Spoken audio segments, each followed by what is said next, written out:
सोचिए कहीं कोई युद्ध चल रहा हो। अरे फौजी वो युद्ध नहीं लड़ रहा है, वो अपने आराध्य को भोग लगा रहा है। और फिर कुछ ऐसा होता है कि बिना लड़े भी वो फौजी वो उस युद्ध को जीत जाता है।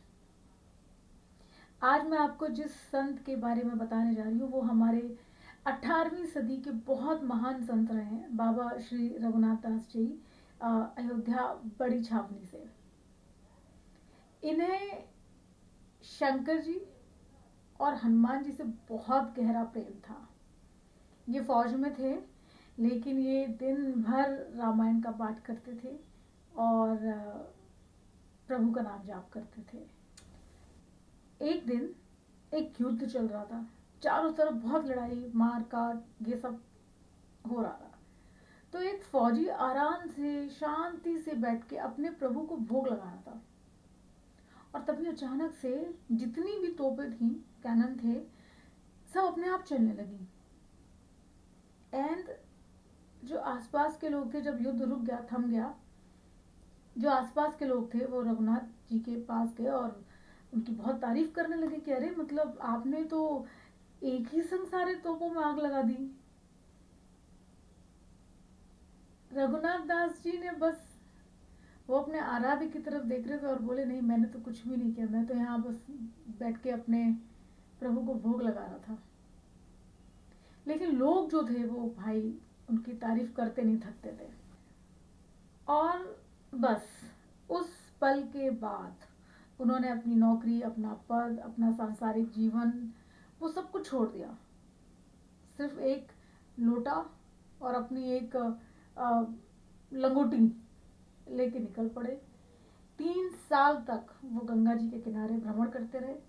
जो भी उनको कुछ भिक्षा मिल जाती, कुछ कुछ भी मिल जाता, वो पहले अपने प्रभु को खिलाते, फिर वो खुद खाते। ऐसा उन्होंने कंटिन्यू 3 इयर्स तक किया। फिर बाद में जब लोग उनके पास आने लगे, उनका बहुत नाम हो गया, लोगों में उनके बारे में चर्चा होने लगी, तो जब भक्तगण जब आने लगे तो उन्होंने ना तो अपना कोई आश्रम बनाया, ना उन्होंने कोई ऐसी जगह बनाई कि जहाँ बैठ के वो सत्संग करें या कुछ जैसे लोग जनरली आश्रम में करते हैं, ऐसा कुछ भी नहीं किया। उन्होंने एक जगह बनाई कि जहाँ कोई भी कभी भी आके भोजन ग्रहण कर सकता था। उनका बेसिकली एक एक ऐसी जगह उन्होंने खोल दी जहाँ पे आपको 24 घंटे भोजन मिलेगा और कभी भी वहां से कोई भूखा नहीं लौटेगा, और वहां कोई भी खाना खा सकता था, साधु, गरीब, यहाँ तक कि चोर उचक्के भी। तो एक दिन किसी ने उनसे ये पूछा कि आप बताइए आपकी उपासना क्या है, आप कैसे अपने प्रभु को याद करते हैं। तो उन्होंने बहुत सोच समझ के बोला, हमारी उपासना है कि मेरे यहाँ से कभी भी कोई भी भूखा ना लौटे, और ये मेरी उपासना है।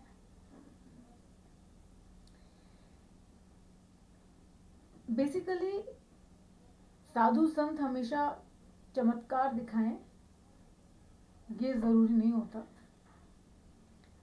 कभी कभी वो बस दुनिया को दिखाते हैं कि भक्ति के अलग अलग रूप क्या हो सकते हैं। जय श्री राम।